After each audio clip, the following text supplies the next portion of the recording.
নমস্কার। রাধেকৃষ্ণ রাধেকৃষ্ণ রাধেকৃষ্ণ। আজকে আমি শ্রীমদ্ ভগবদ্গীতার প্রথম অধ্যায়ের কিছু অনুবাদ পাঠ করছি।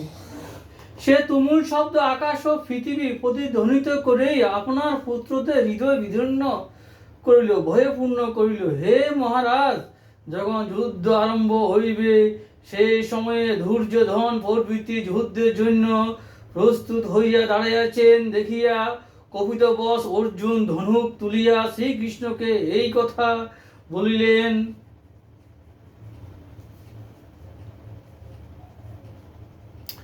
রাধেকৃষ্ণ রাধেকৃষ্ণ। এখন আমি গীতা মাহাত্ম্য পাঠ করছি।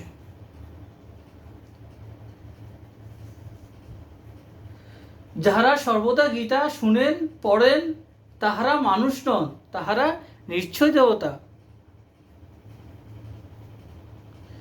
শ্রী শ্রী রাধাকৃষ্ণ গোপাল শ্রীমদ্ ভগবদ গীতা কি জয়। শ্রী শ্রী রাধাকৃষ্ণ গোপাল শ্রীমদ্ ভগবদ গীতা কি জয়। শ্রী শ্রী রাধাকৃষ্ণ গোপাল শ্রীমদ্ ভগবদ গীতা কি জয়। আমার এই গীতা পাঠ ভালো লাগলে আপনারা লাইক কমেন্ট শেয়ার করবেন। আমি ত্রিপুরা থেকে বলছি। রাধেকৃষ্ণ রাধেকৃষ্ণ রাধেকৃষ্ণ।